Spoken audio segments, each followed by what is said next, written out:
Welcome back to another episode. I am Sticks. This is my best friend and co-host D-Lo, and we are Too Complex. We've got some real good content for you today, but before we get into the video, go ahead and like the video, subscribe to the channel because we still have that goal of 600 subscribers. We are halfway there. Thank all of y'all for the support. And of course, hit that notification bell so you miss none of these bangers that we drop every single week. D-Lo, what's good with you, my boy? How was your week, my G? Back with another one, baby. Speaking of baby, it was Valentine's Day. The week was good. Oh yeah. You know, spent a little time with the wifey. We didn't go anywhere until last night, but that was because so sick. It was the theme of the end of last year, and you know it's still back. It came back. Not me. I'm not sick, but the house has found a way to be sick again. Gotcha. So Valentine's Day was a little bit of dealing with the sickness and whatnot. So hopefully we can get that rectified soon. But you know the week was good. Week was good. No complaints other than that. How about you? How was your week, man? You know. When it comes to holidays, sometimes I get a little emotional. I get my feelings a little bit. You know what I'm saying? When I'm alone in my room, sometimes I stare at the wall. Back in my mind, I hear my conscience call. But yeah, I mean, you know, I would have liked to spend the holiday with my lady. But you know, is that really a holiday though? It's a holiday for them. For sure. They take it seriously. But for us, it's just kind of like, you know, it's a day to spend with our lady, which is like any other day, to be perfectly honest with you. The same thing I do on Valentine's Day, I can do throughout the entire year. So it don't really matter. But it's a holiday for the ladies. And we understand. A manufactured holiday. Right. Well, I guess all of them are manufactured. We talk about technicalities and semantics and stuff. But, you know, it is what it is. Right. But so I would have loved to spend at least some of the week or at least the weekend with her, but it is what it is, man. 3,000 miles away, things that happen when they're supposed to happen, so it's all good. Right. You know, we talked about it. You know, we got it. I got her something which is in the mail now to get there, so everything is cool. Of course, dealing with the new job and everything that's going along with that. Got my daughter here. We're about to spend some time this weekend, which I might do something for her, quote unquote, Valentine's Day. For the weekend, but other than that, man, the week has been great, bro. Week has been actually amazing. Actually, I loved it. I love everything that's going on right now, other than not being able to see my lady. That's it. Yeah. That's always good. I got a question for you, man. What's up, D-Lo? Man? And I ask you this every time, and it's really when I'm dealing with stuff in my house. Mm-hmm. Are you sure you want another one? I just ask. I'm gonna ask. You know, and again, not trying to put a lid on you spreading your seed and whatnot. But soy my royal oats. yeah, not trying to do that. But you know, so I'm in the phase of the toddlerism or toddlerhood, whatever phrase you want to put there. Right. The youngest brother. Man, he boy. He doing it right now. Them twos is done crept up on you, huh? Them twos and quote unquote threes. Terrible twos. Yeah, he in that mid phase, and it's driving me and my wife crazy. It's just I don't know because he's always been a climber since he started to walk. He could climb. He was climbing stuff, and it's not. He like just throws tantrums. He's climbing on everything. It's just like, getting bro, about sit the your bed, ass down somewhere. Boy. Oh yeah. You saw that, right? Yeah, just I mean, it's like I saw that, and now like trying to potty train him and stuff. It's you gonna need that before you go because when does the new daycare open up? April, I believe. Okay, so yeah, you're gonna need that, I guess. But do they do that in the school too? Yeah, they changed. Okay, it'll put him in a lower class or whatever, just because he doesn't know how to. But yeah. Are you sure you want one? Of course, brother. Yes. I knew the answer. And the crazy part, and what surprises most people whenever I say I want more kids, that I want another daughter. That's what surprises most people. Is that I want a girl, because I legit think rest in peace to the great Mamba. I think I'm a girl dad, bro. I really do, because like raising Sam and going through the things that I went through with her and us growing our relationship and the things that I get to teach a young lady, like that shit is amazing, bro. Like it's something that I take pride in, is helping her navigate through things as a young lady leading up to womanhood. And I think I want another little girl now. My counterpart wants a son, of course, because of the sports and things that she didn't get to do, previously. So she wants to be able to possibly do that with a son. But I told her, you can do that with a daughter too. So listen, I ain't, but either way, whatever the Lord gives us is what we're gonna do. Right. We're gonna raise and make into a powerful citizen of society. So we good. But yes, to answer your question, of course, brother man. Yes. I mean, I knew the answer. It's just I try to find a way to bring in the hardship that it's hardship. It's not even a hard. Yeah, it's not. It is, but I understand what you're trying to say. I'm having right now. The struggle that I'm having right now. Because the struggle sounds very weird. It sounds very real, D-Lo. Man, listen. Nephew driving my boy crazy, man. Yeah. It's crazy. Yeah. What we got today, man? So, you gonna talk about Ye? Oh yeah. So last week with the Super Bowl, last Sunday, obviously everybody knows was the Super Bowl, and one of the things that people enjoy about the Super Bowl, not only the game, obviously the halftime show, they also like to watch the commercials for the creativity and all of that. And, this year the Super Bowl, $7 million was the requirement to get a spot as a commercial in the Super Bowl. Kanye West paid $7 million to get a Super Bowl ad, and the ad was as basic as they come when it comes to the I guess I shouldn't say creativity, because who knows, who's to say what it took to be creative and whatnot, right? But Kanye West, the ad was simple, straight to the point, and he directed us to his website where he pushed his new line of clothing, which is called Vulture, I believe. Yep. And the whole site was, everything was $20. He made quite a good bit of money from that Super Bowl ad. What's your thoughts on Kanye? And is this a signal that he's on his ascension back to the top of the fashion industry, or wherever he was with all of his brand deals with Adidas, Gaps, and the likes of? I think it puts him. I mean, I don't think Ye has really ever left that where he was. It's just the controversy that was surrounding him kind of took him out of the limelight of that, because everybody loves Kanye's creativity and the thought process that he has going behind a lot of his songs, a lot of the clothing lines that he has had. And from Nike all the way up to, like D-Lo said, Gap, and now Adidas, and him getting this his partnership back with Adidas, I think he's getting back into the limelight a lot more, but I don't think he's lost that ascension, because like D-Lo said, he paid $7 million for the ad that cost him nothing to make. And in one day he made $19 million. So he doubled the money he got back, and then plus more what he spent on the ad for the Super Bowl. Putting everything on there for $20. He sold 260,000 of those ugly ass sock shoes, those Yeezy Pods. And even went back to tell everybody who bought them for $200 that he was going to give them a $180 back, and still made $19 million. Yep. So I think it was a good move for Kanye to do that, because this is something positive that he has done with everything that's surrounding him right now, with all of the outbursts he's been having, everything that's going on in the media, especially like we talked about a couple of weeks ago with the paparazzi popping up in him, asking about his wife's free will and all of these things going on around Kanye. It's good that he is in the media for something positive right now.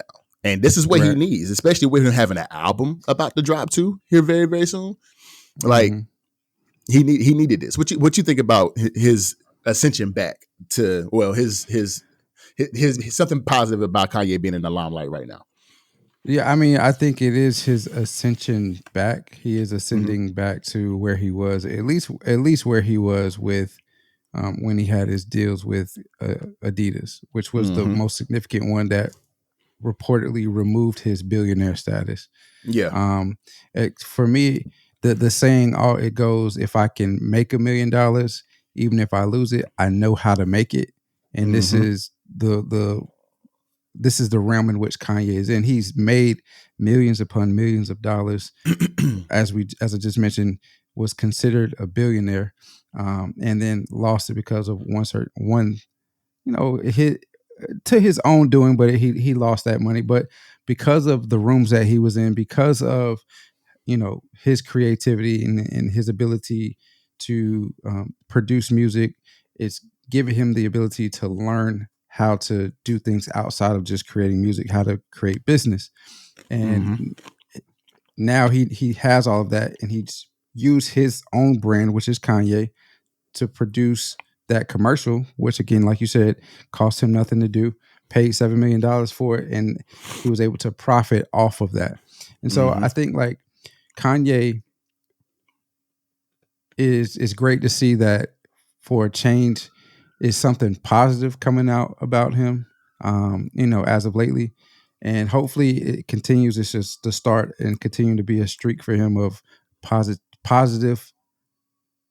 And I keep saying positive because, and I'm struggling with that because realistically, what he has done that's considered negative is really subjective. I think like what is really positive, what is really negative? Because I mean, he really hasn't done anything out of sorts, but because of the climate that we're in with everything, it's certain things you're not supposed to say, certain things you can say, and yeah, he says some things that aren't great, but is it really negative? I mean, I guess that's up to the person to interpret. But it'd be good to see a lot of positivity come from Ye, and I love the ability that he's taken. I love that he's taken this and turned it into a positive. And it does to me seem like he's on his way back to the top. I agree with you, man, because there is everything in the eye of public opinion is always going to be subjective. Everybody's going to have their own opinion about what you say, especially if you're somebody to the caliber of Kanye West. Right. If you come out and say something that's against what they believe or against somebody's religion or against somebody's political view or against whatever the hell that they might have an opinion about, and you say something that they don't like or is against that view, people are going to have their opinion about it, and it's always going to be subjective. And he has said some spicy things and have done some spicy things in the last couple of years that have had him in the negative, quote unquote, limelight. But with this right here, I think it's pretty dope. Have you seen the clothes? Like, like his creativity recently with fashion has been different. So like, how do you feel about what he's selling? Like, me personally, you already know how I feel. Yeah, me personally, that ain't my style. But to each their own, of course. And congratulations to Kanye. But I mean, you already know how I feel about those shoes. I'm not a fan of those shoes in the slightest bit. They are horrible. Jeans. I don't think I would wear those. Shirt, that could be something different. I like black as it is, and so true. I mean, I don't know. It's again, just like with the negativity, positivity, it's subjective, and everybody's trying to find ways to be different but similar, and this fits that mold. It's different enough to where somebody like, especially with the name that's attached to it, Kanye, somebody can recognize it for what it is. But if I would venture to say if it was somebody else, or if Kanye wasn't attached to it, it wouldn't be what it is. It wouldn't gotten the response that it has gotten.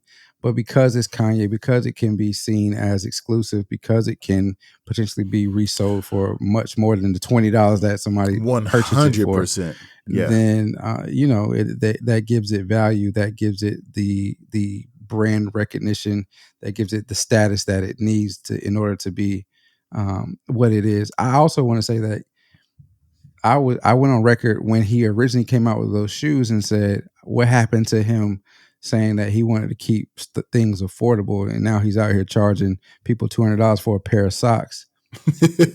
He brought he held true to his word and he brought it down. Now, will he move it up in the future? Who knows? But at least for this point in time, everything on the site was $20, and that's very affordable, especially for what we're paying for milk, eggs, and all that right now. So, would you have spent $20 on them pods, bro? Are they no, worth I $20? still wouldn't.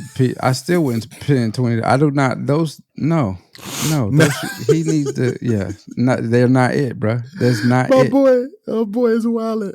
Yeah, that's just. But I mean, again, we ain't hit it in the great Kanye. I mean, you know what I'm saying? He did something great, and for the people who are we're fans of Kanye. Don't get it twisted. Yeah, but we for love the people Kanye. who are fans of the clothing that he makes and his creativity in his clothing, for the people who it does hit, do y'all thing. Go crazy on the website. Spend your $20 and get everything.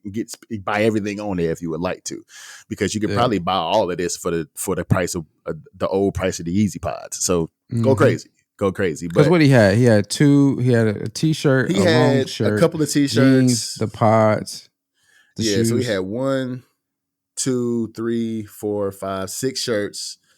Yeah, a wet tank top for the ladies, and some shorts, like some biker shorts for the ladies. So he had like maybe 10 items. So if you did go up there, you could literally get all 10 items for $200. Like $200, literally, you can literally do that. So congrats to Kanye, man. I mean, I appreciate it. You know what I'm saying? Just for the people who do buy your stuff, and keep it affordable moving forward. Like you said in the past, like D-Lo mentioned, keep it affordable moving forward, so that way everybody can still get. Yeah, the people who are fans of your clothing, people can still get it moving forward. But moving on to another segment, but staying in the music realm. So Beyonce is making a country album, bro. Renaissance Act 2 is set to be in the country realm. And there was a country radio station that refused to play her country song. You know what I'm saying? So she put out a song called Texas Hold'em to promote her upcoming Act 2 of the Renaissance that's supposed to be in the country genre. And KYKC, a country station, refused to play it whenever a young lady called in to request the song when it was requesting hour. And the station says we do not play Beyonce at KYKC as we are a country music station. So the question is, D-Lo, do different genres of music gatekeep what they consider to be a part of each genre? Do we gatekeep that for some reason? So I don't feel like I would call it gatekeeping as much as I would call it unfamiliarity. We're creatures of habits. We're creatures that recognize patterns, or pattern recognizers.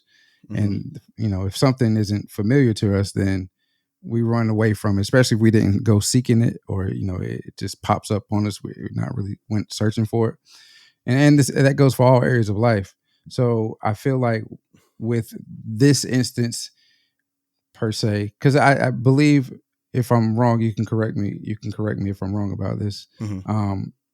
The country station originally said that they would not play it because it was Beyonce, but because of the types of requests that we're getting, the amount of requests that they were getting, they did end up playing it. They got a lot of emails and phone calls, and the actual owner of the station ended up we're going to end up playing it. Yeah, that's what happened. Yeah. And so with music, we all, ironically, we did a segment last week in the opposite, where we had, he wasn't in a certain sector of music. He's always classified himself as a rapper, I guess. But Tom McDonald, we talked about that. And, it seemed as if hip hop was trying to gatekeep him out of rap, and had an issue with the music he's make. And then fast forward to this week, we come to Beyonce and country music. And it would be easy to say, like, yeah, this is country gatekeeping, and maybe they are, but I think it's more so along the lines of unfamiliarity. You don't have that many country artists, or the mainstream country artists don't look like Beyonce. There are some that have pioneered country, and country was really, anyway, I was going to go somewhere else, but I'm going to refuse to go there. It's the obvious reasons, right? There are obvious reasons why you could say that country is trying to gatekeep Beyonce from coming out, but I don't feel like that's the case. I just think it's a sense of unfamiliarity. I agree, because you've had like rock and roll artists like Jimi Hendrix that are, you know what I'm saying, that are amazing, that did a lot to pioneer rock and roll. I mean, and there's been artists of the African American culture that have done a lot for the country genre as well in the past, and still now making music now, you know. And I think it is unfamiliarity. And if it's one thing about music, music is a form of art. Performance is a form of art, and a lot of things in art are meant to be, like we talked about in the last segment, subjective. So, but just to play devil's advocate a little bit, like just because you are, Beyonce is an R&B artist. Like she makes R&B music, rhythm and blues. She makes that. But just because you are creative enough to make something sound country, can we, with the type of artist that you are, can we classify that as country music? Like, but it's subjective, right? But like, I'm just trying to figure out like the reasons why they didn't play the song is because she isn't a country. She's not in the country genre. Like, and that's exactly what the guy said. He said, I've never experienced anything in my career like the amount of communications that we receive in support of a song. And then he goes on to say, we haven't played her on our country station because she's not a country artist. And then he said, well, now I guess she wants to be, and we're all for it. So it's like, but it's just like Lil Wayne made a rock and roll album, and it was, I don't know if I can't sit here and say like I know it was played on rock and roll stations, but he made a rock and roll album, and he's a part of the genre. He's a part of music, which is art, which is subjective. So if you feel like you want to make something and be creative with it, by all means do it. But I can say right now that I kind of understand in a sense why they didn't play the song, why they didn't want to play the song, because Beyonce isn't a country artist. Like she's not. I mean, everybody knows that. Everybody in the world knows that. Even the Beehivers who pushed the song to try to get it put on the radio understand that she's not a country artist. But you know, art is subjective. So I guess, you know, do your thing. But crossovers happen in all music though. Like it's not just like, you know, like you said, Jimi Hendrix was rock and roll. I mean, he was rooted in rock and roll though. You mentioned Lil Wayne. You mentioned, I believe Paul McCartney did a country album. He was a part of the Beatles. You know, I believe he did a country album. That's crossing over. We have plenty of examples of individuals crossing over genres. What's the gentleman from Hootie and the Blowfish that did? What's his name? I forget his name. The black guy from Hootie and the Blowfish. David Ruckus. Is that his name? Rucker. I think it's David Rucker. David Rucker. Rucker. Ruckus. Yeah. Uncle. I was thinking of Uncle Ruckus. Wow. It's funny because I got his sound. I got his sound from the show on my soundboard. Whenever somebody did Uncle Tom in the chat.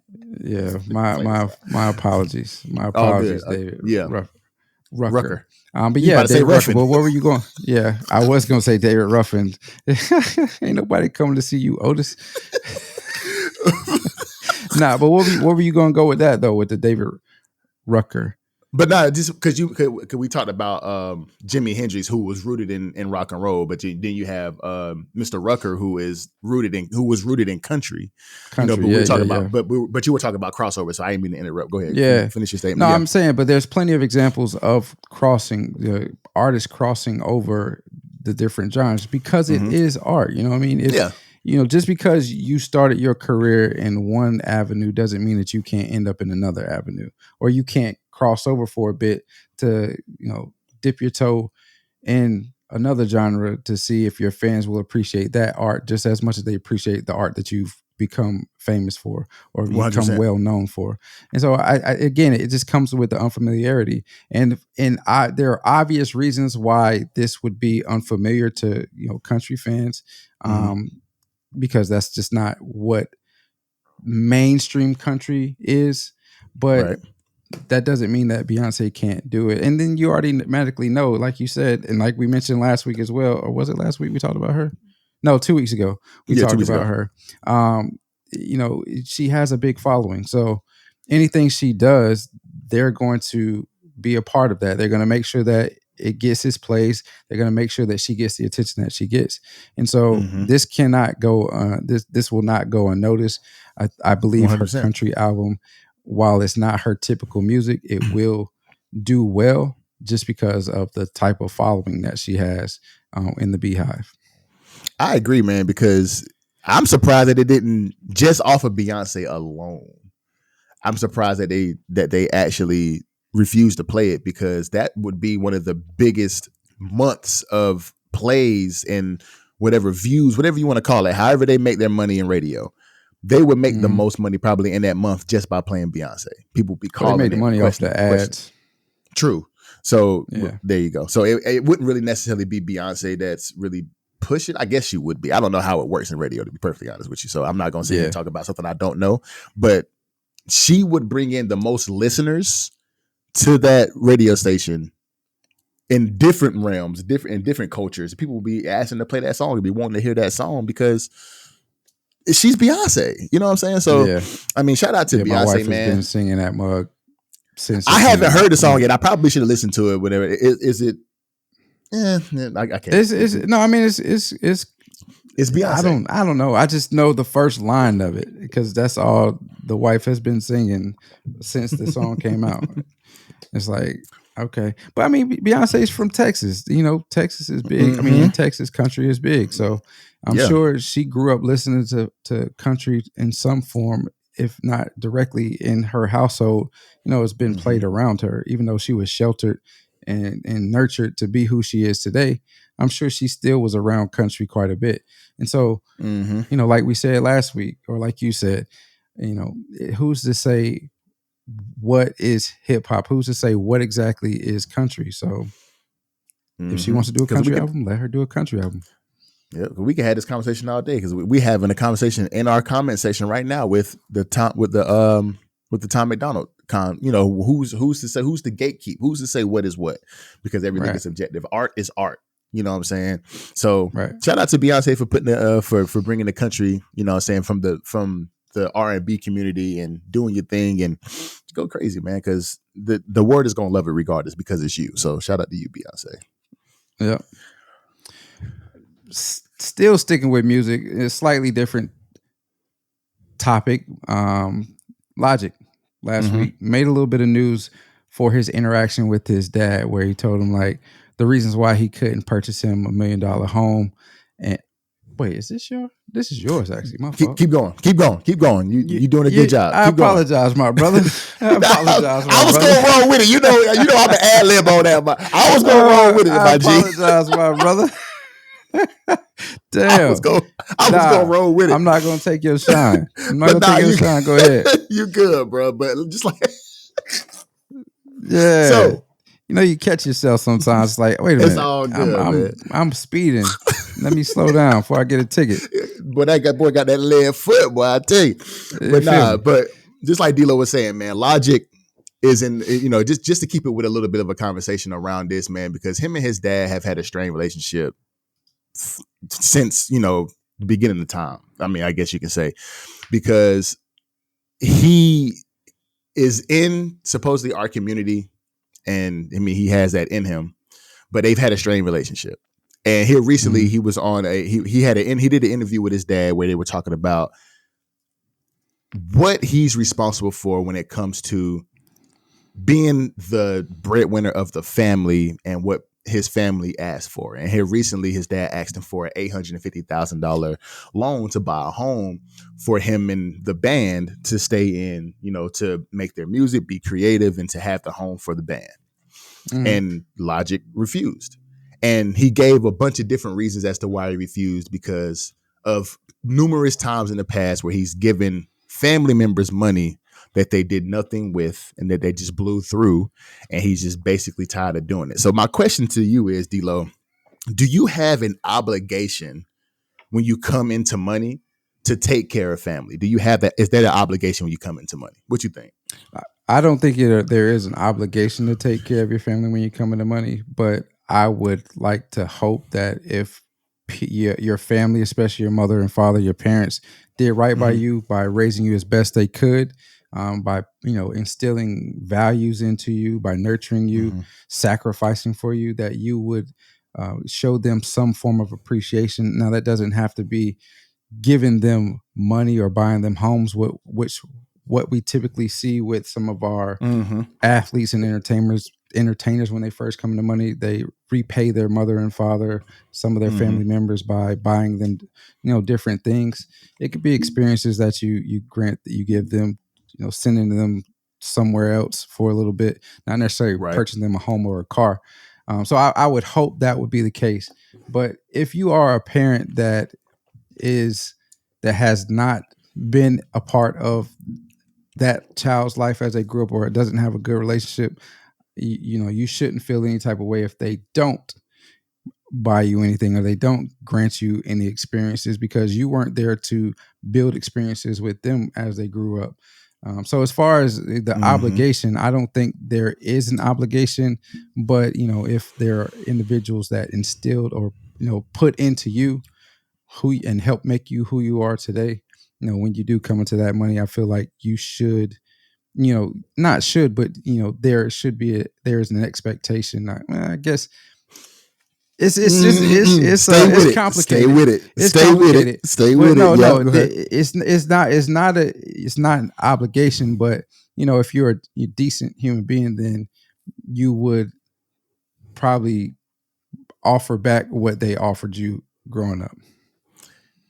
That's the word that I was looking for you to use, was expectation.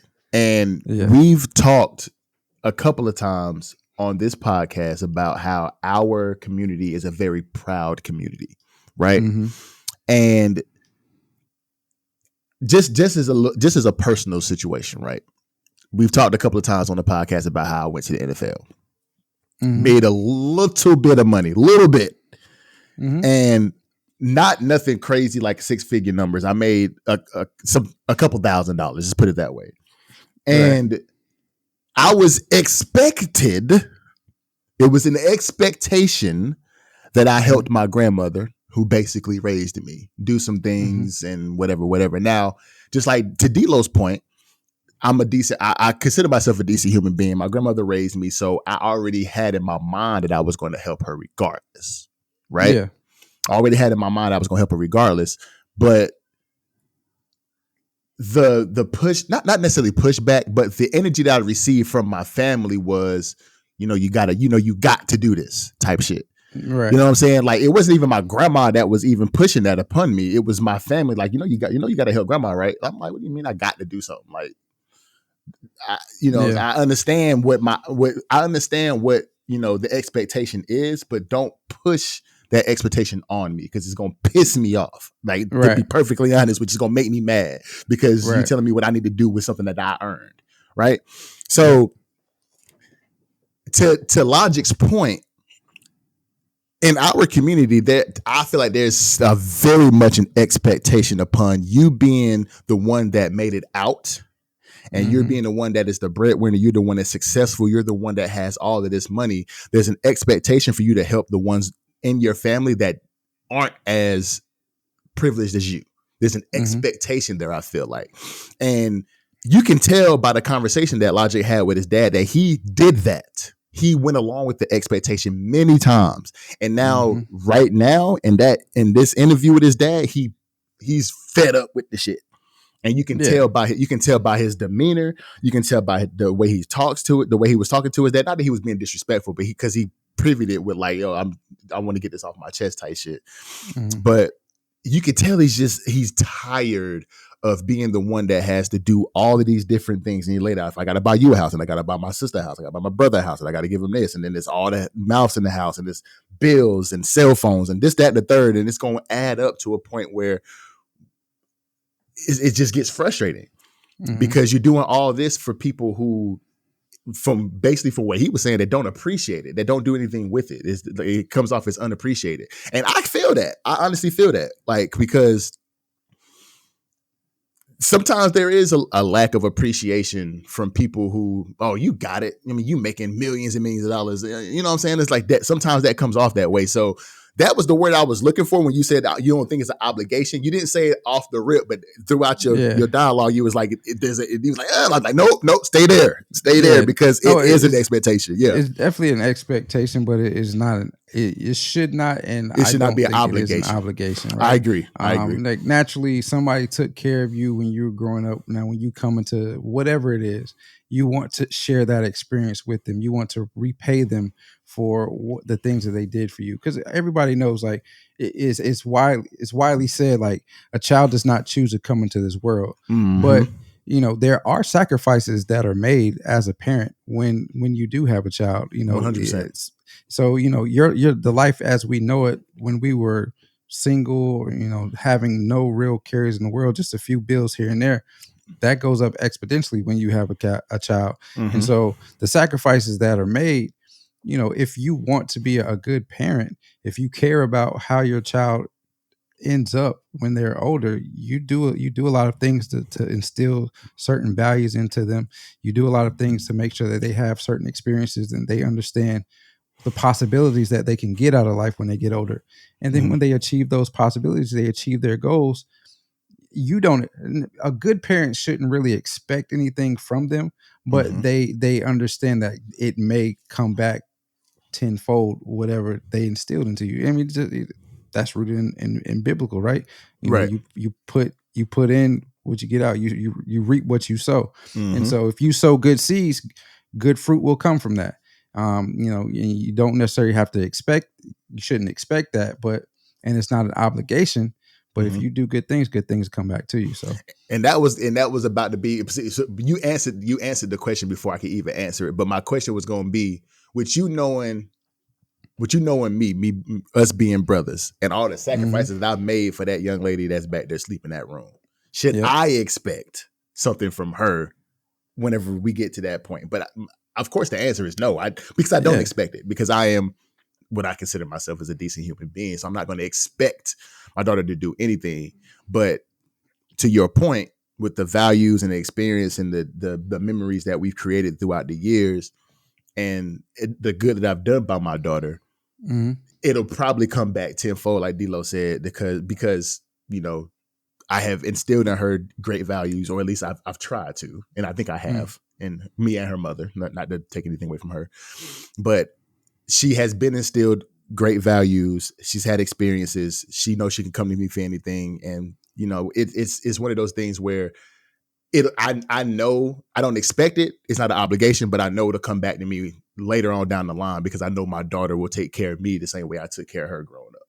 So, but in Logic's situation, from what we know about him and his dad's relationship, it really wasn't that good relationship. Right. Yeah. So he in his mind, because putting myself in his situation, if it was me and my dad, fuck that nigga. I'm not giving him shit. To be perfectly honest with you, I'm not giving him nothing. You know what I'm saying? And my little brother Sean, he watches the show, and I apologize because you whatever. But my relationship, he wouldn't get nothing, not a dime, because if I made it to that point, no, bro, like, for what? Why? Like, nah. And that's kind of what his feeling was like.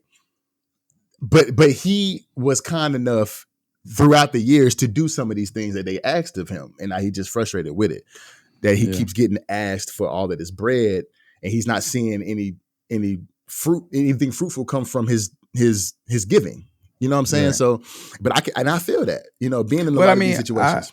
I know a couple of individuals that have gone through this type of situation as well. They have provided different things for their family. And it's just like, when you give it to them once, they keep coming back. And that's the part that gets frustrating, because like you said, he provided them with the things that they came to him for, and he didn't see any return for that. And in return, not necessarily mean like he the return is not necessarily saying I want something back for what I did for you. It's just saying, okay, I provided you with this relieved you of whatever stress that you had or concern that you had. And now, you are doing this because this was offered. You're doing this for yourself. I helped get you in a better situation. So you should ideally still move and try to make better trend for in the yourself. positive direction. Yeah. Right. Keep trending upward. But you either stayed the same and now you're back to me asking for something else, or you went down. Right. And so like, I'm not going to be a crutch for you. Yes, you helped me along the way. Yes, you were there for me in whatever magnitude that you were there for me, that I thought enough of you to offer you this, or you came to me and I was like, sure, let's do this. But now you're back. At what point at what point do you start to do for yourself rather than keeping coming back to me for whatever it is that you want? Exactly, because it doesn't seem as if the people who he was helping use that money for anything that was going to, like you said, either help them trend forward or even really relieve any debt that they've had that is going to put more money in their pocket moving forward of their own work. And it's like, and I can feel that. I can 100% feel that, because it's tough. And me myself, just being an average guy, whenever somebody asks me for something, and and I give it, I don't expect anything back. I not necessarily that I accept it as a loss, but it's like, okay, I know I have this that I can give, and I just throw it in the budget. I'm not even expecting anything to come back from it. Right. But knowing the situation that I'm in, if you keep coming back, it is like, okay, like we both kind of in the same situation, my nigga. Like, what's going on with you? You know what I'm saying? Right. But or you could end up in their situation. Like, right. So let's use somebody. Let's use logic, right? If he continues to give his family, every time they come back, that he continues to give to them, he could end up in the situation that they're in because he won't have any money. Like at some point in time, you have to say no. And I think that's the issue in a lot of the situations that the people that we look up to as entertainers, as athletes, they come from similar situations as us. And so I know it's hard for them to say no. And because they understand like certain individuals were really their rock. And being the fact that they were their rock, they are willing to give to them easily. But if those people keep coming back to you, we see it all the time. I don't know the statistic right offhand, but a number of athletes, NBA and NFL, after their career is over, you see them end up bankrupt, because they've either made bad investments, they did bad with their money, but a big portion of it was giving to those that took care of them when they were younger, and continually giving to them to where they didn't budget their money well, and now they're back in the situation that they started with. Very true, man. And I mean, shout out to Logic though for coming to his own conclusion and not, and actually speaking out about it, because a lot of people would just harbor that emotion and it end up exploding later. And he actually came out and let his dad know, like, listen, I can't keep doing this. You know what I'm saying? And this is why I didn't do this, and talking to everyone, because it was on a public setting. Like, I couldn't do this for you because I couldn't do it. I've been doing this for everybody else, and it hasn't been anything that positive came from it. So I got to stop. I have to stop. So shout out to him for actually coming to that breaking point and not letting it overflow with emotion, and then being very stoic about the situation, letting his dad know, like, hey, this is why. But in his defense as well, again, he actually signed his dad and his band to his record label. And that's going to allow his dad to put money in his pocket and get in a better situation himself, so he can eventually blow up. You know what I'm saying? So shout out to Logic for doing that too. Let me ask you this though, and we could wrap with this question. Kudos to Logic for speaking, for signing his dad. But do you think it was distasteful to air out that type of family business in that type of setting? So this is the climate that we're in right now, right? Like everybody overshares, and that's fine to a degree. Yeah, they do. They definitely do. Yeah. But then when somebody like us talks about it, and, has a conversation about it, the pros and cons of the situation, is why are you discussing somebody else's business? They put it out for us to discuss, right? So do you think it's distasteful and everybody knows. I shouldn't say everybody, but it's well known that Logic has not had a great relationship with his father, and he's not the only one that's in that situation. There's plenty of other people that deal with that, and so I guess, but to use that situation, because he has a podcast as well, and this is where it came out at, to use that situation on the podcast. Do you find that distasteful? And I'll marry it here in a second. I guess I would say yeah, because I feel like that is a conversation that needs to be a little bit more private, especially something about money, especially something with your dad, especially like talking about like your relationship growing up with your father and things of that nature. I think that is something that is a lot more private, something that should have been held behind closed doors. But at the same time, it's easier to do it it's easy to do it sometimes in a public setting because there is a lot less room for you will be able to control your emotion a lot more because you're mindful that you're doing it public. Somebody like Logic who is a public figure, who has a status in the community or in the world, so to speak, he knows the kind of he knows what it's going to look like, because even Joe Budden talked about it. You know what I'm saying? Like even Joe Budden went on his podcast and gave him grief about it because Joe Budden doesn't think he's a part of our community, the Black community. Well, yeah, Joe Budden doesn't like Logic. He doesn't like Logic, yeah, but he's going to get that grief. But there's going to be people who are going to respect it because yes, it was a private situation that he brought public, but he handled it very well. You know what I'm saying? Yeah. So he's going to get a lot of praise for that too. So I'm kind of on the fence about it. What you think? Yeah, it's relatability. You know, a lot of individuals in America across the globe can relate to that situation that Logic is going through. Might not be the monetary portion of it, but you know, a lot of us grew up without a father in the home, or our father per se, the one that actually was biological, a part of the birthing project, right? Yeah. So a lot of us are in that situation. I just think like it is one that is complex because, like I said, it is relatable. But then you look at the other side of it. We had an issue with Jada sharing, and that's a different relationship, but it is a relationship, right? Yeah. We had an issue with Jada saying the things that she was saying and sharing the type of information about their relationship with her and Will's relationship to the public. So like, at what point But Jada was the ultimate overshare, though. Like, yeah, she was sharing a bit too much. Overshare. Yeah.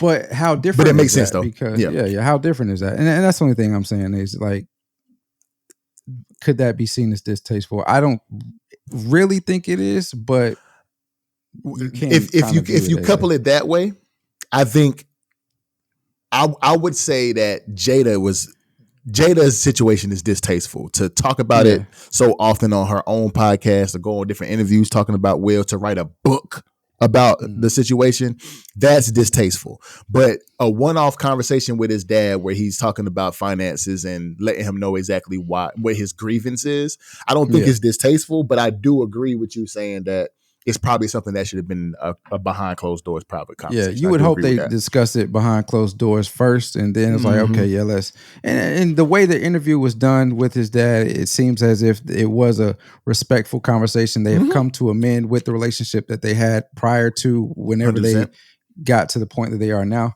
But yeah, I it popped in my mind. I was like, well, he did share that on his podcast and publicly, so. Can we view that as being distasteful? It is one that we could continue to discuss, not right now, but you know, what's the pros and cons of doing that? How can it be viewed to the public? True.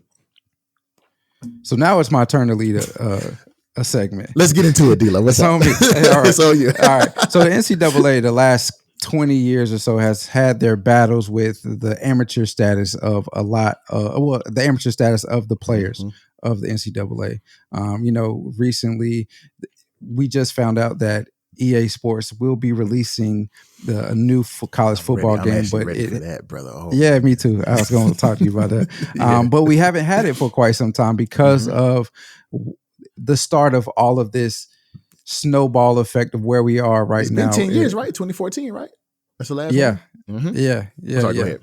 But so the case that started all of this really was the O'Bannon versus NCAA, where he challenged the amateur status and rights of all of the collegiate players and the ability for the NCAA to profit off of the name, image, and likeness of players. That being said, we have introduced, or the NCAA has introduced, the NIL agreement, which allows the players to profit off of their name, image, and likeness. Mm-hmm. There's is people still aren't happy with that rule because there are stipulations that keep players from profiting off of their name, image, and likeness in certain ways, and they still aren't considered employees of universities. So there are certain things that they don't get. Sticks. Question for you is: in this current model where players are still considered amateurs, what do you see in the future for the NCAA? So when we first talked about bringing this topic forward, we talked about Rick Pitino and what he said about the NCAA. Yeah. And low key, doing with the research that I did and reading a couple of articles, I agree with Rick Pitino because he came out and said that he thinks the NCAA enforcement staff should be disbanded because with all the things that are going on with the NIL right now, it's hard for them to manage everything. And if a player feels like that he's being wronged in what he's trying to do with his name, image, and likeness, they just gonna sue.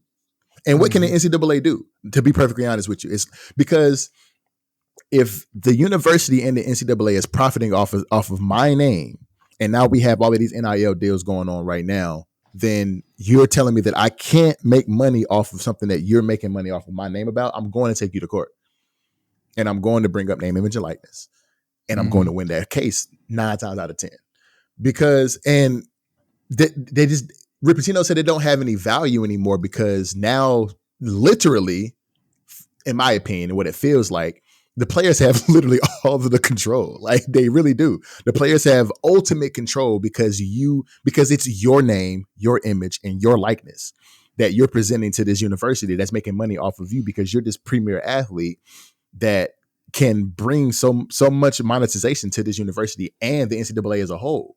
So you have the power. That's why the portal is here. That's why there's so many players making money just to go on visits. That's why NIL deals are so huge and millions of dollars because these players have the leverage. So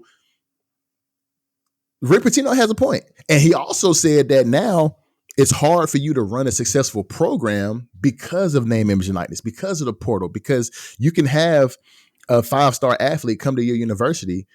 You think you're going to build the program around players that you're bringing in for 4 years. You can't build a 4-year program anymore because if a player that's of a 5-star caliber don't like your program, he can just go to the portal and leave.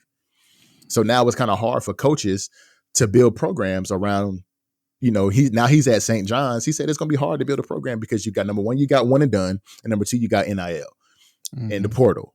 And kids are just looking for the best place that they can go that's going to fit them and fill their pockets because of what they can do with their name, image, and likeness now. So I think the NCAA the NIL has posed a problem with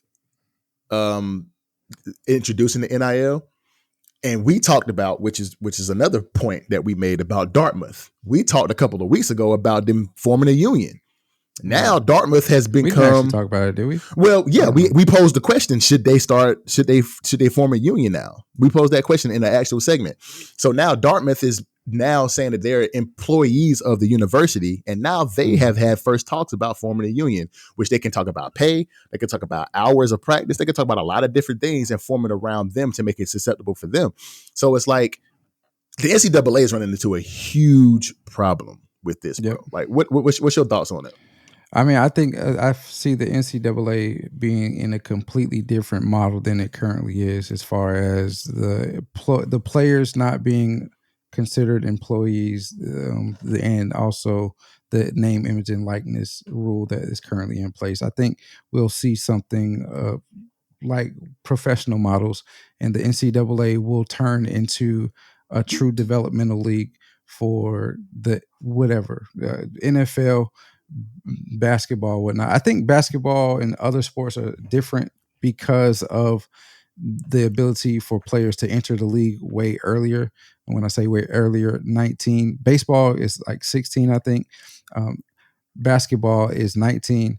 NFL is 21. And so, and really the bulk of issues that we see coming from everything is dealing with football, because football generates so much money with the TV contracts that they have. And so that drastically changed the landscape of college sports in general, because ESPN pays the SEC $800 billion, a couple $1 billion for a 10-year contract, where schools are able to split that money and have $50 million a year, but players don't see any of it. That's where the bulk of it comes. Or March Madness, which theoretically makes enough money to cover all sports for every sport that's played in the NCAA. Facts, bro. So that's the model will be completely different. The NCAA will not be able to pocket all of that money for themselves. They'll have to do a revenue share, just like professional sports do, and we will see football specifically become a developmental league for the NFL. And maybe with that being said, some rules may change for other sports to have require students to go through that developmental league, so to speak. But the model will be completely different. You mentioned Rick Pitino. You mentioned Dartmouth having their players be considered employees. There's also NIL. The Tennessee and Virginia are suing the NCAA over NIL. You have another case that came out at the end of last year that I was unaware of until researching for this, where players are suing, or they have a class action lawsuit against the NCAA, saying that they should be able to take or receive some of the money from the TV contracts that the different conferences and the NCAA are receiving. Makes sense. And that's where the conclusion of my reasoning for the model being completely different really stemmed from, is when I read that, I was like, oh, in a couple of years, the NCAA is not going to be able to stay within the same model that they currently have. Like, players will have a share of the revenue. Players will be they will be employees of the universities. They will have healthcare, all that stuff. So I think while sometimes the NCAA thought they were doing right by players by offering this, not offering, by introducing the NIL, where they are able to take advantage of their name, image, and likeness, it doesn't really suit every player. There's only a handful of individuals that make money off of the NIL. As much as we talk about it, as much as the money, as much as you see these big numbers, or the value of players being posted on different sites online, everybody doesn't benefit from the NIL. And so, being the fact that everybody doesn't benefit from it, it still isn't doing right by players as a whole. We'll see a lot of changes happening, I think, in the next 5 to 7 years, honestly. Yeah, I mean, shoot, it might be even sooner than that, D-Lo, to be perfectly honest with you, bro, because they're going to keep getting sued. There's going to be a lot of class action lawsuits that are going to come out. Different universities are going to sue. Different players are going to sue. And, a lot of, and even Rick Pitino was saying that that's why you see so many coaches getting out, because the portal is crazy, bro. The portal is insane. And but coaches did that to themselves too, though. I agree with you. But for somebody like Rick Pitino, who wants to build a legacy around his coaching and around the university that he's actually coaching at, if you can't build a program for longer than a year or two, it's hard to win like that, especially if you constantly losing players. But again, like you said, they put, the NCAA allowed them to do it, and they take full advantage of it all the time. Right. So it's at a point now where the coaches have to work around, like I said, the players have the leverage. The coaches have to work around the leverage that the players have. And the NCAA is going to have to make some changes. Like D-Lo said, 5 to 7 years. I'm saying more so like 3 to 5, because they're going to have to make some changes to actually get this thing at a point where it's stable. Because right now, that thing is declining quickly. Yeah. It's declining quickly. Doom is in store for the NCAA with the current model that we have. And the 100%. current president has been on record saying that he's open to classifying players as, well, not classifying, but having them get money, receive money from the universities in a form of a trust. So, I mean, you know, they're definitely aware that something's on the horizon for them to have their model as we currently know it change. Well, we'll see. So you said 3 to 5, I said 5 to 7. It'll probably be, you know, next year something drastic will change, knowing how we predict stuff. But I mean, I definitely think from everything that we've read in the last couple of weeks about NIL, about the Dartmouth decision, and the various other battles that the NCAA's had, we definitely know like there's change that needs to be made, and I'm sure it will be made. Not by any doing of the NCAA, unless they just like, all right, we can't beat this. We have to do something. I don't think they'll concede that quickly, being the fact that they have so much money. But we'll see. We shall see, G. Where we going next? We're moving to the Bron Steph. Yes, sir. That's what we're moving to. Man, so what you think about that? So rumors came out, or news came out shortly after the trade deadline ended. Trade deadline is passed, right? It was the 9th. It passed. It was the 9th. It was the 9th. Yep. Yeah. So news came out that the Golden State Warriors made a push to team up LeBron James and Steph Curry on the Warriors. What are your thoughts about that?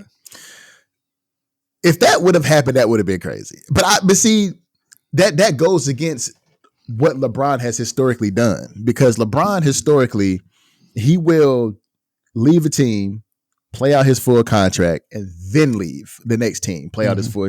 That's how he's historically done it. This would have been against what he has done historically. Not to say it's against what he will do, because you can't put nothing past nobody. But how would they would have had to give up a lot to get Bron. Even in Bron's 21st season, he's still playing as if he's in his, I would say, 12th to 14th season right now. He's playing really, really well. He's playing really, really good. The Lakers ain't really reaping the benefits from the play because of different things that's going on in that organization, period. But they would have had to give up Clay, Draymond, and a couple of other assets to get Bron. Wiggins, probably. Yeah. They would have had to give up a lot to get Bron. And the Warriors making a play to get Bron after that organization they did everything for LeBron as far as going to get AD, the Westbrook trade, the D'Lo trade, all of the things that they've been doing for the past couple of years, especially since they won that championship in 2020 in the bubble. All the moves that they've made have been around trying to put pieces around AD and Bron.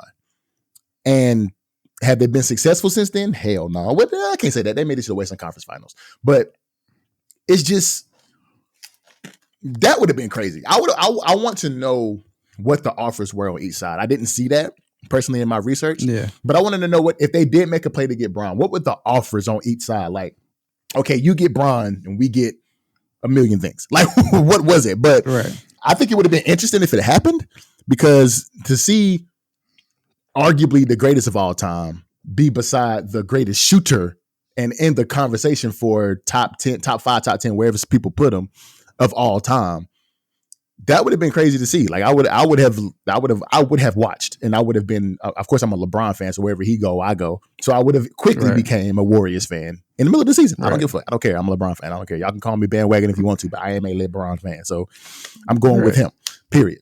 Right. I've been a fan of 4? I've been a fan of 4 teams now over the past, 3. I've been a fan of 3 teams over the past 21 years now. So yeah, who cares? Like, for real. What you think? What you feel about that?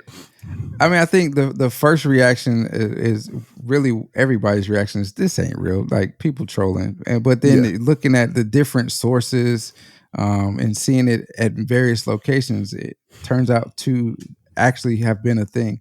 I immediately go to, okay, Bron would not have agreed to that. Or maybe he would have. I don't know. But I think Bron is in the phase of, and this is why he kind of like, I hate to say this, but this is kind of why it's like he is falling for me a little bit, because I think he's really, really conscientious of his legacy right now, and he's really trying to like. I swear we think the same. I swear we think the same. Yeah, but go ahead, I'm gonna let you finish. Go ahead. He's really pushing towards that, right? And so for me, the reason I don't think he would agree to that trade is because of how it will look, him going to Golden State and teaming up with Steph. But you know, if it were to happen, or if he did agree to it, that would be the roster. I don't know what Golden State would have left in order for that roster to be they competitive. Would have to give up everything. Yeah, for real. Like, they would have to give everything. You automatically assume that Clay would be involved in that trade. Mm-hmm. Maybe Draymond. I'm pretty sure Chris Paul would probably be in that trade. Probably, yeah. They were trying to get rid of Chris Paul also. So yeah, true.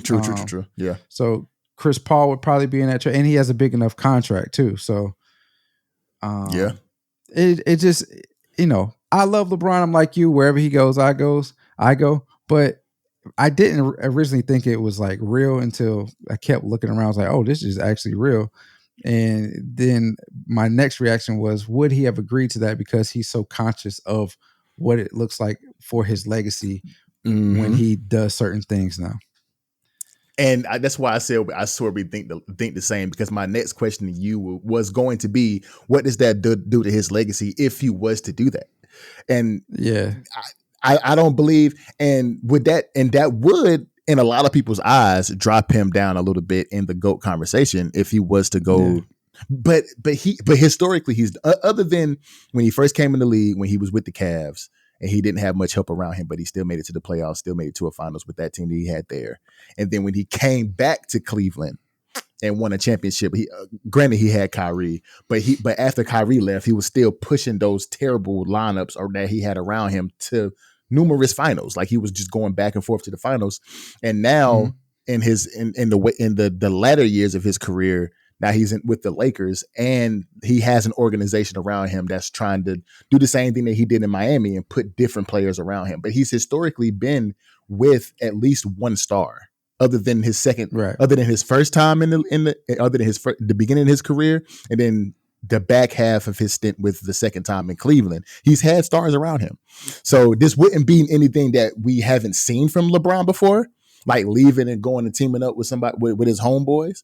But at the same time, it's like, he's already said that he's chasing ghosts. So it's like, to do that, that's saying that now that you've got all of these other personal accolades, now you're trying to put more rings on your resume to say, okay, now I'm at 6 now, if it just foreseeing the future.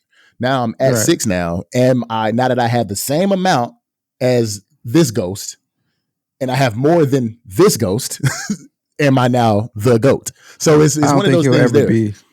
In some people's book, he'll never surpass Michael Jordan. He will never pass Mike. He doesn't. In a lot of he could book. have 10 rings right now. He wouldn't surpass Michael Jordan. It's just a matter of preference. People don't like the style of basketball LeBron But plays. if he gets 10, bro, which is probably not going to happen. Yeah, but if he was to get 10, bro, he's the GOAT. There can't be any conversation about it. If he gets 10, I was exaggerating, right? And true, but of course you're exaggerating. But if he was to get 10, why am I drawing a blank? Who has 10?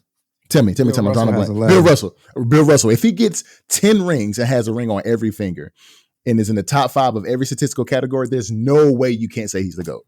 But of course, Lowe is being facetious. But at the same time, it's like, bruh. Okay, maybe I shouldn't have said 10. If he gets 6, if he has 7, if he has 6 or 7, people still, you have a certain group of people that still would not say that he's the GOAT. Like I said, it's just people don't like the style of LeBron basketball. They think he doesn't have any skill. They don't. They think all he does is put his head down, go to the basket. If I recall, that's the first thing you learn how to do in basketball is do a layup, right? Or pass the ball, one of the two, and both of them he does good. He passes the ball very well. he He goes to the basket very well. He goes and this year he's shooting over 40% from three. So you really can't say that. So what are we talking about here? But I mean, people just don't like his, they don't like the style of LeBron's basketball, the way they don't think he got the killer instinct. I think as far as a legacy is concerned, though, he would take a hit because the other knock, it would be the fact that other than, all of his championships, he's played with top tier talent. Mm-hmm. In Miami, he played with D-Wade, Chris Bosh. Chris Bosh isn't considered. Don't say that. He's not considered top 100 of all time. I don't think, but he's pretty damn close. D-Wade is considered top 75, right? Top 70. He was on that list. AD wasn't AD on this top 75 list also? He was of all time. Kyrie, it wasn't on the top 75, but a lot of people were asking why he was not, because he's one of the most skillful players we've probably ever seen with a basketball. His layup package, all that, dribbling the ball, shooting, he's a pretty good player. So that would be the knock. And so for him to now be traded, and nothing of his doing, he was traded to the Warriors and teamed up with Steph, another top 75 player. It's gonna be like, you didn't do it on your own. You did it with top of the top echelon players. That's true. I mean, I'm not gonna go through this whole list. My fault. There it is. At least once. Yeah, it's all good. At least once a week. But the only question I had was about Chris Bosh. Everybody else we know is in top 75 or right there on the cusp of being on that list. Yeah, but I would consider Chris Bosh as top 100 at least. He's been all NBA. He's been to the All-Star game 11 times. He's won 2 championships. I would consider him top 100, let alone top 300. You know what I'm saying? Like he's that good. Oh yeah, top 300. Yeah, he's in there easily. In my opinion. Yeah, easily. So, but I mean, yeah, I don't see how LeBron would have done that. I don't see LeBron actually going to Golden State and playing with Steph, especially knowing everything that Golden State's going to have to give up, because that's the biggest conversation around Bron is supporting Cavs. Like, other than Steph, who else they going to have if they make that trade? Right. They ain't going to have shit. So it wouldn't be a good trade to make at all. Yeah, it'll be the games would be 2-on-5.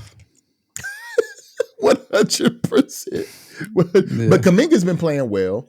You might still, but they might have to give up Kuminga too. So because they've been trying to trade Kuminga for the longest, to be honest. But he's been playing well the past month. So who knows? I'd be interested, like you, to see what actually was offered for Bron from Golden State. I think it would be better the other way though, because Steph has been a part of the Golden State franchise ever since he came in. He hasn't gone anywhere. So if Steph was traded to Golden State, it still would look bad for Bron, because everybody was like, well, now he has to get Steph to come team up with him. The Bron narrative is crazy. Like, people spin up ways to discredit him so many different ways. It's like so many avenues people take to discredit him. But for Steph, it probably would be better if he was traded to the Lakers, because he's been a part of the Warriors Association ever since he came into the league, whereas Bron has been to realistically 3 teams, but he's gone to 4 different places. Very true. I mean, it's saying, I can read through this, but it from what this is saying, it says presumably Draymond wouldn't have been a part of the offer. Klay Thompson wouldn't have been a part of the offer either. Wouldn't have been? How would because they, it said, okay, so it says bench. So it says Draymond wouldn't have been a part of the offer. Per Woj, the Warriors were armed with encouragement of Green and going after LeBron. Okay, and whatever that means. Klay Thompson probably wouldn't have been available either. His basketball mortality has been a common topic of conversation in this season, and his scoring efficiency is down from last season. But he's a franchise legend, and he likely get more open looks in an offense that boosts both Curry and LeBron. So they would try to keep Klay. So what they said about Green is essentially, why I'm drawing a blank on his name now. Woj? Draymond. What they're saying is Draymond Green tried to broker that deal just like he did with KD. Got you. Oh, I'm with encouragement. Got you. Yeah. Then it says, in terms of big contracts needed to get LeBron's $47 million salary, that leaves Andrew Wiggins having the worst season of his career, and Chris Paul, a 38-year-old, injured point guard. CP3 would actually have some value to the team that might be steering towards the rebuild like this. He's $30 million salary, and it's not guaranteed. Wiggins, on the other hand, the contract, So it would have been hard for them to do that, especially trying to keep pieces. Yeah. That would not have been a good trade. Would not have been a good trade at all to make. Yeah. But anyways, so we talked a little bit about a month ago about Tiger Woods leaving his contract or not renewing his contract with Nike. But he just recently came out with his own apparel line called Sunday Red in the wake of him not re-upping that contract with Nike. D-Lo, how you feel about this new venture for Tiger going into a new apparel line? I think it's great for Tiger. Tiger has he's like the Taylor Swift and Beyonce of the golf industry. Everybody, wherever Tiger goes, the people follow. The people are around him. Like, when he's out on the golf course in different tournaments, he has the biggest galleries following him just because of the excitement he brought to the sport when he originally came in, and the amount of wins and the consecutive wins, the consecutive weeks being number one in golf. He was just, until all of the drama and the trouble off the course happened, he was golf's darling. Came with some conflict and some backlash, some pushback originally, but he turned into golf's darling. So him starting his own brand or partnering with some company to start his own brand, I think it's great for him. I think it's great for golf. Everybody knows, if you're a follower of golf, Tiger Woods on Sunday, he wore red. And that means he's going for the win. He's trying to finish the tournament. And so for me, it's the perfect name for his golf apparel, because you can easily associate that and like, oh, I want that Sunday red. The logo, I mean, hearsay, but I think overall it's good for Tiger, because he could be like Roger Federer, who was also, I don't know if you know about Roger Federer, but I know a little bit about it. He teamed up with another apparel company, and he got 3% equity in that company, and the company ended up being a $10 billion company, or it currently sits at a $10 billion company. So he now, gets $300 million from them, or will get $300 million. So if this can be anything like that deal that Roger Federer has, I don't know how much Tiger has of this company. I didn't do that much research on it. We just felt like we want to talk about it. But yeah. If he owns more than 3% and it does anything like that, or if he just outright owns the company because he had the money to do it, then I think Tiger's going to recoup and profit and benefit from this happening tenfold. Yeah, it didn't say, and from my research, I didn't see exactly what he stands to make in this deal. But the brand is a partnership. The brand is a partnership with TaylorMade. So he has that brand. But just like you said, he said, "It's me. I've won red on Sunday." So this is exactly what he was looking for. And to talk about the logo, it's just SDR with some tiger stripes, silhouette. So I think it's dope. I think it's really, really dope. And it's something that he can pass down to his son, to be perfectly honest with you. I think his son will start wearing it. His son will come into the company once he becomes a pro, because his son is still amateur at this point. So once he comes into a pro, he can partner with Sunday Red and make his own bread and be an ambassador for that too. So I think it's something that's going to be dope for Tiger and his family moving forward. Yeah. Does it say how much he's standing to make from it or no? Because I didn't see it either. But nah, I don't see what his equity is with it. I don't see. Let's see. Yeah, I don't see what his equity is in it, but I do see how much these shirts and stuff are going to cost. And damn, it's going to hurt me. But I mean, I was about to say, you play golf, you're going to buy some. What? Yes, sir. I will have some Sunday red. That's a bet. I like TaylorMade equipment as well, so that goes in line with that. I don't see how much his equity would be in that, but I imagine it'll be a pretty good equity, because I would assume have pretty good equity in it, because he uses TaylorMade's equipment already. When Nike dropped equipment, he went to TaylorMade. So I think I'm sure he has a pretty 5+ maybe equity in this, because especially if they're spinning it off and it's new, a part of TaylorMade. What I'm reading right now says it'll be a standalone. Where was that at? It'll be a standalone apparel, but it'll be under TaylorMade. Yeah. So it's gonna be dope for him, man. And yeah, I haven't seen, but I would assume it's somewhere close to what he was making when he had his deal with Nike, which was lucrative for Nike and for him. So this is gonna be lucrative again for TaylorMade, especially if he brings his son in down the road, because his son is amazing. Yeah. His son is an amazing golfer. So if he brings his son in down the road, they'll make money from that too, because his son is going to end up being the darling of the golf world eventually, I think. So that's gonna be dope. Yeah. All right, so when was this? Like 2 weeks ago, we found out that Universal Music Group is taking away their music from TikTok. They're removing it from TikTok, and those that use TikTok can no longer use the rights, or TikTok can no longer use the rights of their music on that platform, which means creators won't be able to have background music or create dances based off of the latest music, specifically coming from Universal Music Group, which is a large catalog, might I add. Huge catalog. Six, what you think about that? I mean, we don't dabble that much into TikTok, but we do have a small, very small presence there.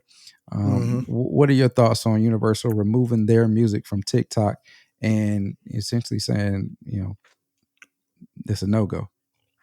Well, I mean, we've been victim to our content being silenced on social media when we've used different instrumentals.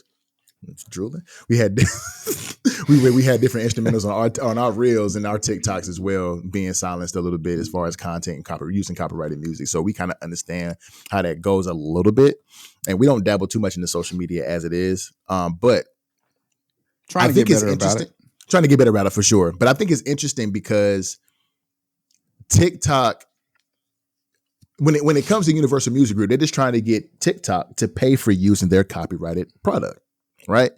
And according to the research, is that on the day that they were supposed to come to a deal, TikTok wasn't talking the way that Universal wanted to talk, so they pulled the music, and now you got AI generated beats from the different songs that don't sound that sound similar, but of course it don't hit the same. Now you got AI generated music on TikTok that is supposed to be the music, but you got Drake's music that was taken off because he's with Universal. You got Taylor Swift that was taken off because she's so it's a huge catalog that Universal has that now it's big, it's massive. It's massive that now these content creators can't. Now these swallowed. Now, but all these content creators can't use the content. So it's for that. Fast. But now these content creators can't use this music, and the music in the background of the TikTok is really what makes the TikTok, and that's what people make dances to the music, and that's what goes viral. People do, setting up the camera, doing store runs, using the music. Like it's a lot of different things that people do on TikTok that they go viral for, that they make their content from. Now they can't make their money because they can't use the music. So I think it's interesting. But to be honest, I agree with Universal Music Group because you're gonna pay to use my content. Period. Right. So I agree with them. What you think? How you feel about it? I mean, I feel the same way you feel about the last portion, what you say you're gonna pay to use my content. But I think it's the biggest blow happens to TikTok is because the reason we know about TikTok in the fashion that we know about it is it blew up with a lot of creators going there, the younger creators going there and creating dances, to various music, and from there, everybody moved from the social media platforms that were already in place, moved to TikTok because it was thought that you can become more viral over there because it was a smaller audience, and then as it got bigger, TikTok found ways to continues to keep that virality going, even with the large amounts of users that it had on this platform.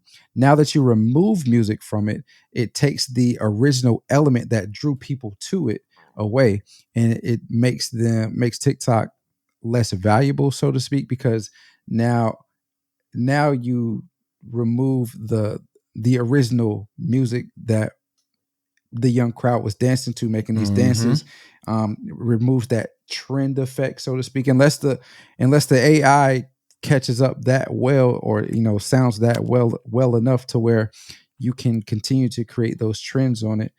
Then I think it's a shot definitely at TikTok. It definitely hurts them. And I mean, it's not all music wasn't removed from TikTok, but Universal, which is it has a huge catalog. You remove that, it's like a lot of stuff that you can't create content with. And so I definitely is a shot at TikTok. And my opinion is, you'll see, and crazy, we were just talking about this right before we got on, you'll see a lot more people back on Instagram making similar content that they would have made on, or exclusively made on TikTok. That will now migrate back to Instagram and Meta. Yep. And their stuff will explode. Yep, because of course everything is just like we talked about before we started recording. People are biting off of everything now, man. Like all social media is taking ideas from other places and putting it on their own platform to have a piece of something. So now, with Reels taking off on Instagram because they stole basically from, the stories they stole from Snapchat, the Reels they stole from TikTok, you said now it's catalogs that they stole from Pinterest. So it's like a lot of different things that all social media platforms are dabbling in to make their platform the go-to, all in one-stop shop to do everything that you can do on every other platform.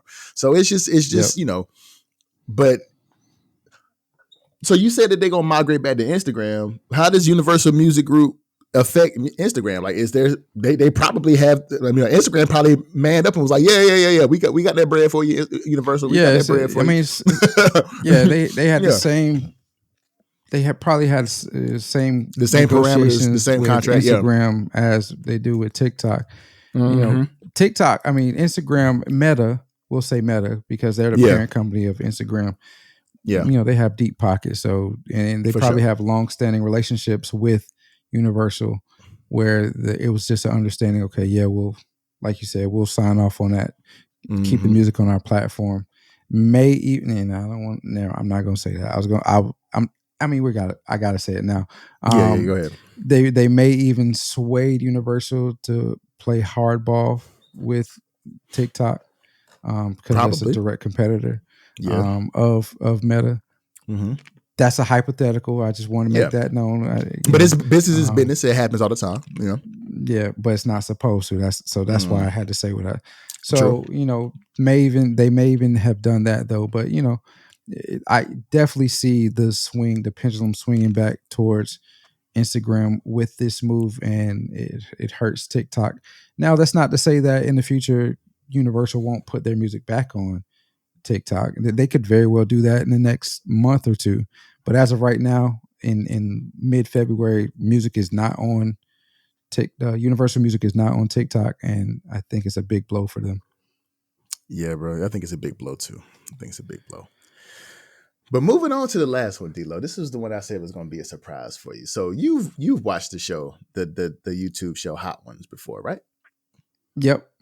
Yeah, and the owner, or not the owner, but the host of that show, his name is Deshaun Evans. Have you heard why he's in the news here recently? I think so. He was dating an adult film star. You said this one time, I like a mattress actress. A mattress actress. he was dating a mattress actress named Melissa Stratton.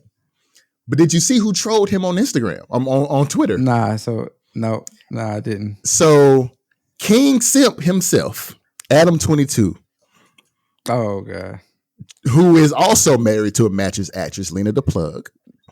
Yeah. Well, he's a mattress actress too, though. Adam22. I feel like he does anything for money. Like he sold his soul. Period. Like we talked about that before. Yeah. If it's one person that we know they sold, it's definitely Adam22. But yeah. It's funny because Lena the Plug and Adam 22 did a sex scene with Melissa Stratton. So when it came out that Sean Evans was dating her, this man Adam 22 goes on Twitter, reposts the congratulatory post that somebody put. I can't remember who put it out. Repost the congratulatory post saying that Sean Evans and Melissa Stratton were dating. This man Adam 22 reposts it with the caption that says, "Congratulations, Sean Evans. That pussy is amazing." And he dumped her, right? He dumped her the next day, bruh. So the report came out on February 13th. Adam 22 retweeted it on February 13th. Sean Evans dumped her on Valentine's Day. Wow. Yeah, some like people are 24 just hours trolls, later. Man. Adam 22 is king troll, bro. But it's amazing because he is like, even though he's king troll, king simp, soul to soul, he is amazing at advertising and getting to the bag, dog. Like, because along with that, he actually publicized and advertised the actual scene with him, Lena the Plug, and Melissa Stratton. And he said, go to Plug Talk now, go on OnlyFans and go watch it. Mm-hmm. And people were rushing to OnlyFans to go watch that joint. It was like he just knows. It's crazy because the way he does things is so trollish, and he draws up controversy. He uses drama to get money, but get to the bag, bro. Because Sean Evans ain't nobody who's gonna come back at you and do nothing. Because he's just, he's a cool guy. He's a normal guy. Like, he's not gonna come back at Adam 22 and say nothing for real. He got to sit back and take it, and that's pause. And that's what he did. Like, that's what he did. Like, he didn't say anything back. He just dumped Shorty and was like, all right, like, you got it, bro. Like, because obviously you already got it. You can have it now at this point. For real. You would imagine he knew that she was a mattress actress, an adult actor. So, like, if you know that, again, you have to know what comes with the territory. You have to know who you dating, like you've saying so many times. Yeah, if this information comes out that you are dating her, people are going to come at your relationship. They're going to come at you. They're going to say things about her and what she does for a living. And if you couldn't handle that, then you probably shouldn't have been with her in the first place. But as far as Adam 22, I mean, sex sells, man. So anything you do and then point people towards that, naturally is going to get a big response, which is why we've seen so many individuals become successful monetarily based off of what they do with their content on sites like OnlyFans. So, I mean, he can troll, and like you said, he more than likely has, quote unquote, sold his soul for the money that he's receiving. But I mean, I think Sean Evans, you had to know she was an adult actress, and being the fact that you knew that, dating her, you took her to the Super Bowl. That's how I knew about it. Is he took her to the Super Bowl. So you take her to the Super Bowl, and people find out that you're dating this person, they're gonna say negative things about you and her. So, I mean, my thing is, just like D-Lo has been saying for a long time on this podcast, you got to know who you're dating, bro. And what I can't understand is for somebody like Sean Evans, who is the host and owns the channel First We Feast, which is where the Hot Ones is hosted, basically on his YouTube channel, that has 13.2 million subs. You are in one of the upper echelons of YouTube, making crazy bread off of YouTube by itself. Why somebody of your caliber who can get any woman in the world decides to date a mattress actress? Why, dude? I don't understand that. Like, because that does nothing for your brand, but literally deteriorate it. But D-Lo said that's the oldest profession in the history of the world. Oldest profession in the world, bro. Oldest profession in the history of the world. So, I mean, and there's more mattress actresses now than they've ever been in the history of the world, because they understand. That is the oldest profession. And you're gonna make money off of if you sexy, you're gonna make that bread. Somebody gonna look at it, somebody gonna watch it, somebody gonna pay for it. So I mean, but that's not what you need as somebody like Sean Evans, who is a very, from what I know and what I see, whenever I do watch Hot Ones, a very stand-up guy, cool, calm, collected dude, somebody who has a lot of resources. That's not somebody who I would pick if I was in that situation. I would never pick, even in my situation now, I would never pick that shit. So it is what it is. Yeah. And you said he's in the upper echelon. Yeah. He can make anywhere between 198 to 3.2 million a year with the following and amount of views he gets on YouTube. And with Hot Ones, he gets a lot of views. So he probably has a lot of sponsorships as well. 100%, especially with them sauces that he makes. He probably sponsored by them. And then, most of his Hot Ones episodes get in the millions of views. So I would say he's closer to that 3.2 million every year than he is that 198 or whatever you said it was. Yeah. Right. So, yeah. My boy Sticks, episode 56. 56 in the books, my boy. In the books, G. I mean, we just chugging along, man. So, all right. So, we just released a segment the other day. And the thing that kills me, we put it on YouTube. The thing that kills me is people sometimes say, y'all need to do y'all research. Like, I shouldn't address this, but it's like, bro, like, come on. Like, you telling us to do our research. We actually did research on it. And our delivery may not be the best. And when we talk about certain situations, we are getting better at it, but we did our research. You can't talk about every single thing in a short period of time that goes on with a certain situation. We highlight the major topics, the bigger topics or issues within the segment that we talk about, and we move on. We try to keep it as entertaining as possible. Chill on the y'all need to do your research, because we did do our research. And if we didn't talk about a specific portion of a topic, it wasn't that important to bring up. Or we're human. We just forgot to mention it, to bring it up, because we ventured somewhere else and try to come back and finish the segment. But not even that, D-Lo. Not even that. Because number one, whenever we're talking about these topics are meant to create a conversation. So, which is what we've been doing in our comment section, is having a conversation, and we will touch on the rest of the research that we've done. And then number two, the reason why we can't touch on everything is because the video would be too long, and some of y'all got the attention span of a fucking toenail. So we can't talk about everything. So we try to keep it within that 10 to 15 minute window that a lot of people have attention span for, because if we talked about everything, it would be a 30-minute video. Y'all watch the first 90 seconds and talk shit in the comments, which is what y'all do. So I mean, and then somebody else has the nerve to say, who are you and why are you on the internet gossiping about other men? We're a podcast. We're gonna bring information to people who may have not seen this and might be interested about it. So if you don't like it, you don't have to watch. Like, we're not begging anybody to watch our channel. So we appreciate all the love that everybody's been giving us, and we appreciate the 100%. Conversation that we're having in the comments. We just tend to ignore a lot of the other shit because it's not relevant to us as two men who are brave enough to do something that people in the comments will never be brave enough to do. So just going to leave it there. There are thousands of podcasts out there, and they do various things. So I mean, we're just, like Stick said, we are bringing to attention some of the things that we see in sports, entertainment, and pop culture, and hoping that you have seen it also and want to join in on a conversation. Or if you haven't seen it, it moves you enough to want to go look at it and figure out, what's really going on here.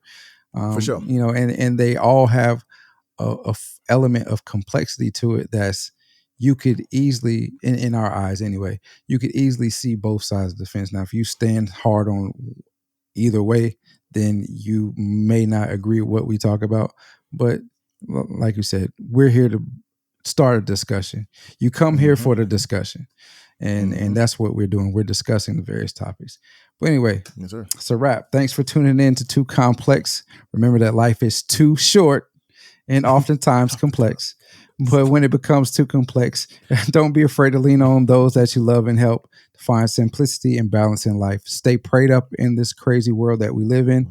Few requests sent above can send you return peace and sanity. Again, we want to thank you for loving us and supporting this podcast. It means the world to us. We're sending our love right back to you. Don't forget to subscribe to our social media platforms and listen to us on whatever streaming platform that you listen to. I messed that up. Anyway, that the social media is YouTube, TikTok, Threads, and Instagram at Too Complex Pod. All right. And as always, if it ain't too complex, it ain't complex at all. Until next time, we will see you when we see you. Salute.